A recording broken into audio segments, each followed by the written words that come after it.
Hello guys, నా పేరు మైత్రం. ఒకటి మై ఛానల్ ప్రకారం మన ఛానల్ సబ్స్క్రైబ్ చేసుకోకపోతే ఇప్పుడు సబ్స్క్రైబ్ చేసుకోండి. పక్కనే ఉన్న బెల్ ఐకాన్ రిచ్చి ఆల్లో పెట్టుకోండి. నా ఫర్దర్స్ మిస్ అవ్వకుండా చూడొచ్చు. చాలా మంది చూస్తున్నారు కానీ సబ్స్క్రైబ్ చేసుకోవట్లా.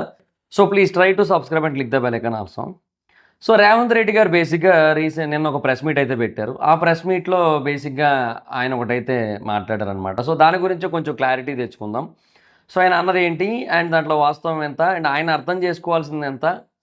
సో ఒక గుంపు మేస్త్రిగా ఒక సీఎం పని అదే అని చెప్పి ఆయనే చెప్పారు. సో ఒక గుంపు మేస్త్రిగా ఆయన చాలా విషయాలు తెలుసుకోవాల్సి ఉంది. సో అవన్నీ కూడా మనం కొంచెం ఈ వీడియోలో కొంచెం క్లియర్ కట్గా చెప్పే ప్రయత్నం అయితే చేద్దాం.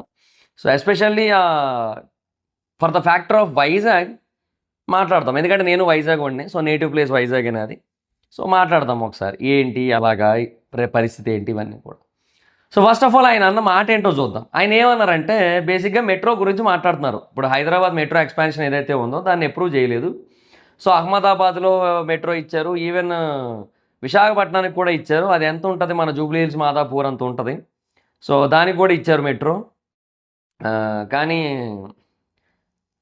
మనకి ఇవ్వలేదు. ఈ విశ్వనగరం అని చెప్పి చెప్తున్నారనమాట హైదరాబాద్. అవునవును, చాలా విశ్వనగరం అండి బాబు. అయ్యో, ఒక్క వర్షం పడితే చాలు. ఈవెన్ ప్రపంచంలో ఏ నగరానికి నాకు తెలిసి ఇట్లాంటి ఫెసిలిటీ లేదు కదా. లేక్ కమ్ సిటీ అయిపోద్ది. అంటే అటు లేక్ కానీ వాడుకోవచ్చు, ఇటు సిటీలాగా వాడుకోవచ్చు అనమాట విశ్వనగరం. చాలా అద్భుతమైన విశ్వనగరం. సో చాలా బాగుంటుంది. ముందు ఆ డ్రైనేజ్ సిస్టమ్ మీద కొంచెం ఫోకస్ ఏమైనా పెడితే బాగుంటుంది. ఎస్పెషల్లీ గచ్చిబౌలి అటు సైడు, తర్వాత కృష్ణానగర్ సైడు. కృష్ణానగరం మునుగుతుందయ్యా వర్షం పడితే. ఒక లెవెల్లో మునుగుతుంది, మోకాళ్ళు కాదు ఇక నడుము కూడా మునిగిపోద్ది. అలా ఉంటాయి అక్కడ నీళ్లు. ఎందుకు మరి అర్థం కాదు. అంతే. వైజాగ్లో చాలా ప్రాంతాలు వర్షం పడినప్పుడు ఒక ఒక ఒక ఒక పర్సెంట్ ఏమంటారు, మన అరికాళ్ళు ఉంటుంది కదా, అక్కడ వరకు నిండుతాయి నీళ్ళు. అంతే మోస్ట్ ఆఫ్ ది ఏరియాస్లో. ఓకే, ఎక్కడో ఒకటి రెండు చోట్ల బీచ్ లాంటి ఏరియాల్లో మటుకు, బీచ్ రోడ్ లాంటి ఏరియాల్లో మటుకు మహా అయితే మన కాళ్ళు, ఆ పాదం ఏదైతే ఉంటుందో అది కంప్లీట్గా మునిగేటట్టు ఉంటాయి నీళ్లు. హైదరాబాద్ అలా కాదు. చాలా ఏరియాల్లో, హైదరాబాద్లో మెజారిటీ ఏరియాల్లో బేసిక్గా ఈత కొట్టచ్చు ఈ చివరి నుంచి ఆ చివరికి. స్విమ్మింగ్ నేర్చుకోవచ్చు. ఓపెన్ హార్ట్ విత్ ఆర్కే లాగా open swimming pool with Hyderabad అనమాట. సో అట్లా కూడా చేసుకోవచ్చు. సరే, ఇవన్నీ పక్కన పెడదాం. బేసిక్గా వాటి మీద ఎట్లాంటి కాన్సన్ట్రేషన్ లేదు. సో ఓకే, ఇలాంటి టైంలో ప్రజలకు ఇబ్బంది అవుతుంది కాబట్టి మెట్రో ఎక్స్పాన్షన్ చేయాలనుకుంటున్నారనే కాన్సెప్ట్ కూడా ఉంది. మంచి విషయమే. మెట్రో ఎక్స్పాన్షన్ జరగాలి ఖచ్చితంగా. హైదరాబాద్కు మెట్రో ఎక్స్పాన్షన్ జరగాలి. ఎందుకంటే రాయదుర్గ్ నుంచి ఎయిర్పోర్ట్కి ఎక్స్పాండ్ అవ్వాలి. అండ్ ఏవైతే నాగోల్ సైడ్ ఎక్స్పాన్షన్లు అడుగుతున్నారో అవి కూడా ఎక్స్పాండ్ చేయాలి. అన్ని ఎక్స్పాన్షన్లు జరగాలి. అండ్ వేరే సైడ్లు కూడా ఎక్స్పాన్షన్లు అనేవి జరగాలి. నేను కాదనట్లేదు. కాకపోతే ఏంటంటే ఇప్పుడు వైజాగ్ బేసిక్గా దానికి ఏదైతే ఆయన చెప్పారో జూబ్లీ హిల్స్ మాదాపూర్ అంత ఉంటుంది అన్నారు కదా. సో దాని గురించి మాట్లాడుకుందాం. స్టీల్ ప్లాంట్ అని ఒకటి ఉందండి వైజాగ్లో. మొన్న ఏదో ప్రమాదం కూడా జరిగింది. 33,000 ఎకరాలు తెలుసా అది. ఒకప్పుడు దాన్ని కట్టినప్పుడు ఆసియాలో అతిపెద్ద సింగిల్ సైటెడ్ స్టీల్ ప్లాంట్ అది. అంటే ఒకటే సైట్ మొత్తాన్ని కూడా ఏర్పాటు చేయబడిన స్టీల్ ప్లాంట్ అనమాట. కొన్ని ఉంటాయి వేరే స్టీల్ ప్లాంట్లు. For example Tata steel plant ఉందా జార్ఖండ్ సైడ్, అది బేసిక్గా 45,000 ఎకరాలు ఉంటుంది. కానీ ఒక దగ్గర 11,000 ఎకరాలు ఉంటుంది, ఓ దగ్గర 14,000 ఎకరాలు ఉంటుంది, ఇంకో దగ్గర 20,000 ఎకరాలు ఉంటుంది. అలా ఉంటుంది. సింగిల్ సైడెడ్ ప్లాంట్ కాదనమాట. సో ఇక్కడ 33,000 ఎకరాలు సింగిల్ సైట్. అండ్ ఇప్పటికీ కూడా ఆసియాలోని రెండోదో మూడోదో అతిపెద్ద స్టీల్ ప్లాంట్ అది. ఈ 33,000 ఎకరాలు ఏవైతే ఉన్నాయో, జూబ్లీ హిల్స్, మాదాపూరు, కొండాపూరు, గచ్చిబౌలి, ఇవన్నీ కలిపినా కూడా అంత అవ్వదేమో అని నా స్ట్రాంగ్ ఫీలింగ్ నాది. ఏమంటారు? 33,000 ఎకరాలు అవుద్దా అవన్నీ కలిపినా కూడా? నేనైతే అనుకోవట్లేదు. సో స్టీల్ ప్లాంట్ అంతా కూడా లేవు ఈ ఏరియాలో గట్టిగా మాట్లాడుకుంటే. సో ఆయన దాన్ని వైజాగ్ మొత్తాంతో కంపేర్ చేస్తున్నారు. సో ఇంకొంతమంది ఒక డిబేట్ మొదలుపెట్టారు. ఏంటది? కోర్ ఆఫ్ వైజాగ్ అని చెప్పి. అంటే కొంతమంది ఏంటంటే ఈ జీవీఎంసీ 686 స్క్వేర్ కిలోమీటర్స్ ఎంతో ఉంది, జిహెచ్ఎంసీ 650 స్క్వేర్ కిలోమీటర్స్ అట్లా ఉందని చెప్తున్నారు. అది కొంచెం ఇల్లాజికల్ డిబేటే. ఎందుకంటే జీవీఎంసీ పరిధిలోకి ఏంటంటే చాలా వస్తాయి. లైక్ ఇప్పుడు అనకాపల్లి పోయింది, కానీ ఒకప్పుడు అనకాపల్లి కూడా కొంచెం వైజాగ్ పరిధిలోకి వచ్చేది, జీవీఎంసీ పరిధిలోకి. ఇప్పుడు అనకాపల్లి వేరే డిస్ట్రిక్ట్ అయిపోయింది. సో కొంచెం తగ్గింది యాక్చువల్గా వైజాగ్, విశాఖపట్నం, ఎనీహో. బట్ ఏంటంటే ఇక్కడ జిహెచ్ఎంసీలో కూడా ఇంకా చాలా జిల్లాలు ఉండాలి యాక్చువల్గా. అవన్నీ తీసేశారు దీంట్లోంచి. సో దానివల్ల కూడా ఇది చాలా తగ్గింది. లేదంటే దీని ఏరియా కూడా చాలా పెద్దగానే ఉండేది. సరే, వాట్ ఎవర్ ఇట్ ఈస్, అది పక్కన పెడితే కోర్ ఆఫ్ ద సిటీ అనేది ఒకటి ఉంటుంది. సో కోర్ ఆఫ్ ద సిటీని కనుక మనం చూసుకుంటే బేసిక్గా హైదరాబాద్లో కోర్ ఆఫ్ ద సిటీ బాగా పెద్దగా ఉంటుంది. We have to agree that. ఇప్పుడు మెట్రో ఏదైతే మొత్తంగా స్ప్రెడ్ అయ్యిందో దగ్గర దగ్గరకు ఒక 80 కిలోమీటర్ల వరకు ఎంతవరకు స్ప్రెడ్ అవుతుందో ఇక్కడ, సో అది కోర్ ఆఫ్ ద సిటీ అనుకుంటే, వైజాగ్లో కోర్ ఆఫ్ ద సిటీ అంటే లంకెలపాలెం నుంచి తగరపల్స్ వరకు ఉంటుంది. తగరపల్స్ కాదు పోనీ అనుకుంటే పోనీ పరదేశపాలెం, బోయపాలెం వరకు ఉంటుంది. మధురవాడ దాటిన తర్వాత వస్తాయి అవి. మధురవాడ స్టేడియం ఉంది కదా, చాలాసార్లు మ్యాచ్లు కూడా చూసే ఉంటారు మీరు, లైవ్లో కాకపోయినా టీవీలో చూసి ఉంటారు హైదరాబాద్ వేరే సైడ్ వాళ్ళు అందరూ కూడా. సో ఆ స్టేడియం ఉంది కదా, అది మధురవాడలో ఉంటుంది. పిఎం పాలెం, పోతినమల్లైపాలెంలో ఉంటుంది. సో దాన్ని దాటిన తర్వాత మధురవాడ, తర్వాత కొమ్మాది, తర్వాత పరదేశపాలెం, తర్వాత బోయపాలెం వస్తాయి అనమాట. సో బోయపాలెం వరకు కోర్ ఆఫ్ ద సిటీ అనుకోవచ్చు. కాకపోతే if you really want to expand up to Bhogapuram అన్నట్టయితే ఇంకా ముందుకు వెళ్ళిపోవాల్సి ఉంటుంది. ఓకే, సో బట్ ఇనీషియల్గా ప్లాన్ అయితే కోర్మనపాలెం నుంచి మధురవాడ దాకా ఏది ఒక లేను, అది దగ్గరగా 30 కిలోమీటర్ల పైనే ఉంటుంది అది ఒకటి. తర్వాత ఇంకొన్ని జోన్స్ ఉంటాయి. ఇప్పుడు మనకి ఎలాగా, ఇప్పుడు Hyderabad core of the city అంటే ఏంటి, ఇటు ఇటు గచ్చిబౌలి నుంచి అటు నాగోల్ దాకా, లేదంటే ఇటు ఎల్బీ నగర్ దాకా, ఇటేమో వనస్థలపురం అవి కూడా వస్తాయిలేండి. ఇంకా ఇటేమో పటాన్ చెరువు కూడదు, లింగంపల్లి అటు సైడ్, లింగంపల్లి అవన్నిటి వరకు ఉంటాయి. అండ్ అటు ఏమో సుచిత్ర, అల్వాలు, సుచిత్ర అవన్నీ ఉంటాయి. సో ఇలా చాలా జీడిమెట్ల అటు సైడ్ మళ్ళీ అది వేరే జోన్ ఉంటుంది, ఇవన్నీ ఉంటాయి. సో బేసిక్గా ఇవన్నీ కూడా కొన్ని జోన్స్, ఈ జోన్స్ అన్నీ కూడా కోర్ ఆఫ్ ద సిటీ కిందకు వస్తాయి. So core of the city radius కనుక చూసుకున్నట్టయితే హైదరాబాద్ రేడియస్ ఎక్కువే ఉంటుంది. ఎంత ఉంటుంది, దగ్గరగా ఒక 150 కిలోమీటర్ల వరకు ఉంటుంది పరిధి. రేడియస్ మొత్తం కలుపుకుంటే 150 కిలోమీటర్ల వరకు ఉంటుంది, లోపల సందులు అన్నీ చూసుకుంటే. సో 150 కిలోమీటర్ల వరకు ఉంటుంది. Vizag core of the city తీసుకుంటే, అంటే ఇటు లగ్గిలపాలెం, ఇటేమో మధురవాడ, అటేమో పెందుర్తి, అలా కనుక తీసుకున్నట్టయితే కోర్ ఆఫ్ ద సిటీని కనుక తీసుకున్నట్టయితే అప్పుడు Vizag core of the city అనేది దగ్గరగా ఒక 80-90 కిలోమీటర్ల వరకు ఉంటుంది. అంతే, చిన్నదే కాదన్నట్టు. ఎందుకంటే సింహాచలం దేవస్థానం చెందిన కొండలు ఉంటాయి, తర్వాత ఈస్టర్న్ ఘాట్స్ ఉంటాయి, తర్వాత ఇటు సముద్రం ఉంటుంది. ఇవన్నీ ఉండడం వల్ల Vizag core of the city అని తక్కువ. సో ఇప్పుడు దాన్ని ఎక్స్పాన్షన్ జరుగుతుంది. ఇప్పుడు బేసిక్గా ఇప్పుడు హైదరాబాద్ ఉంది. హైదరాబాద్ బేసిక్గా కోర్ ఆఫ్ ద సిటీ ఒకప్పుడు ఎక్కడ వరకు ఉండేది, మహా అయితే కేబుల్ బ్రిడ్జ్కి అవతల వరకే ఉండేది. ఇప్పుడు ఏమైంది, కేబుల్ బ్రిడ్జ్కి అవతల గచ్చిబౌలి, తెల్లాపూర్ వరకు కూడా వెళ్ళిపోయింది, అవునా? సో ఇవన్నీ కూడా జరుగుతున్నాయి. ఎందుకంటే అంతే, ఇప్పుడు భోగాపురం ఎయిర్పోర్ట్ వచ్చిన తర్వాత Vizag core of the city కూడా మారుతుంది. ఎందుకంటే డేటా సెంటర్లు అటువైపే వస్తున్నాయి.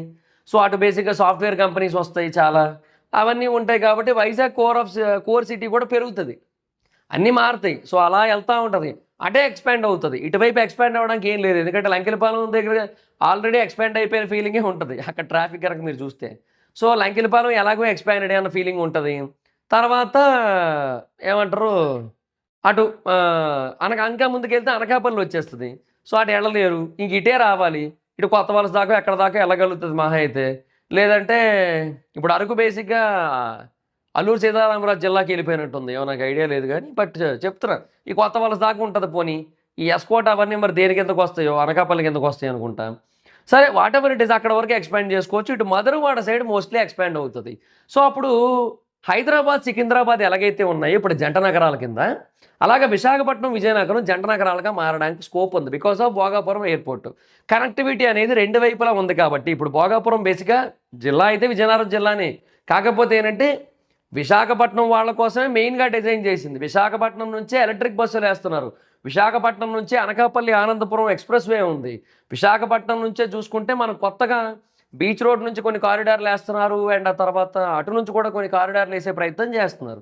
ఇవన్నీ కూడా only for the purpose of Visakhapatnam జరుగుతుంది, విజయనగరం జరగట్లేదు. సో ఇది విశాఖపట్నం ఎయిర్పోర్టే, నేను ఏర్పాటు చేసింది కొంచెం ఊరికి దూరంగా పెట్టారు. ఇప్పుడు శంషాబాద్ కూడా ఒకప్పుడు హైదరాబాద్లో లేదు, ఒకప్పుడు ఎక్కడో ఉండేది. ఇప్పుడు భోగాపురాన్ని కూడా తర్వాత విశాఖపట్నం జిల్లాలో కలిపేస్తారు. ఏముంది, ఎంతసేపు చెప్పండి, ఇట్లా ఒక జీవోను ఒక యాక్టో తీసుకొచ్చారంటే అయిపోయి ఎంతసేపు. సో అదంతా ఉంటుంది. సో కోర్ ఆఫ్ సిటీ అనేది అటువైపు ఎక్స్పాండ్ అవుతుంటుంది. సో మధురవాడకు అవతల నుంచి ఎక్స్పాండ్ అవుతుంటుంది.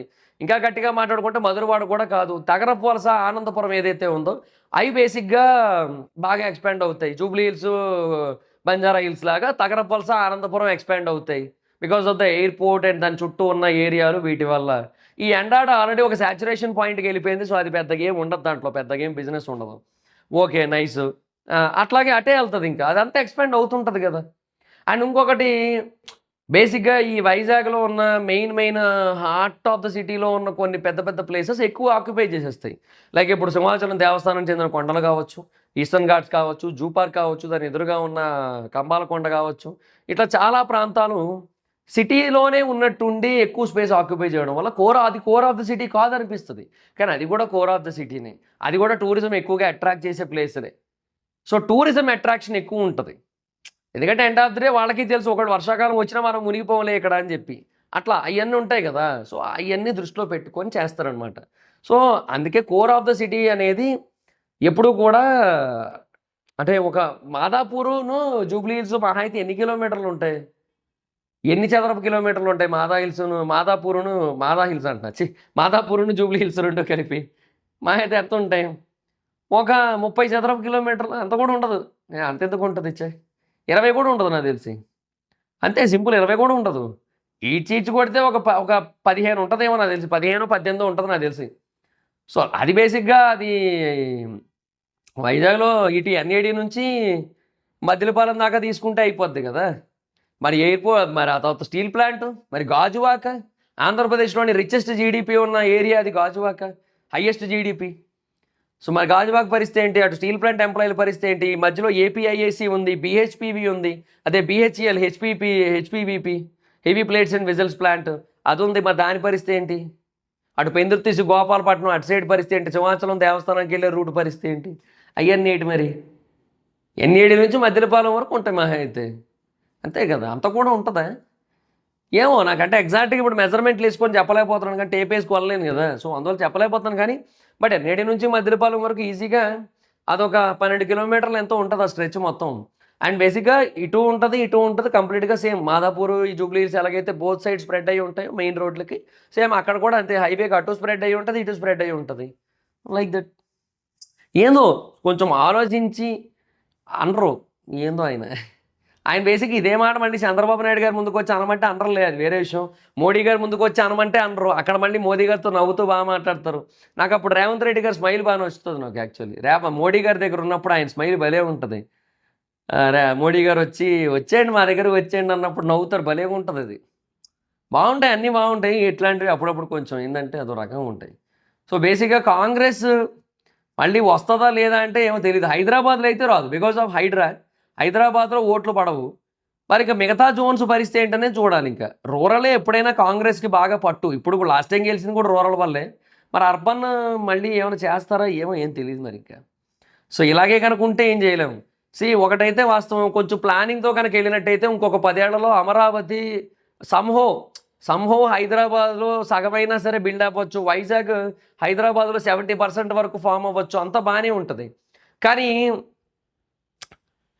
హైదరాబాద్ మటుకు 10 ఏళ్ల తర్వాత కూడా ఇట్లాగే మునిగిపోద్ది. అది కొంచెం జాగ్రత్తగా టేక్ కేర్ చేస్తే బెటర్.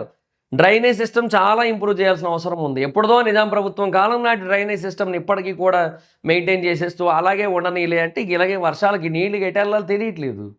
అది ప్రాబ్లమ్ అయిపోతుంది. సో, అది చూసుకోండి కొంచెం. So, that's guys. మీ అభిప్రాయం ఏంటి ఆయన అన్న మాటల మీద? కింద కామెంట్ సెక్షన్‌లో చెప్పండి. వీడియో మీకు నచ్చితే లైక్ చేసి వీడియోని షేర్ చేయడం. ఇప్పటికైనా మన ఛానల్ సబ్స్క్రైబ్ చేసుకోకపోతే ఇప్పుడు సబ్స్క్రైబ్ చేసుకోండి. పక్కనే ఉన్న బెల్ ఐకాన్ క్లిక్ చేసి ఆల్‌లో పెట్టుకోండి. నా ఫర్దర్ వీడియోస్ మిస్ అవ్వకుండా చూడొచ్చు. చాలా మంది చూస్తున్నారు కానీ సబ్స్క్రైబ్ చేసుకోవట్లా. So, please try to subscribe and click the bell icon also. నా ఇన్‌స్టాగ్రామ్ ఐడీ మాత్రం అక్కడ వచ్చి ఫాలో అవ్వచ్చు. Thank you so much guys. Bye bye. Meet next video. Bye by.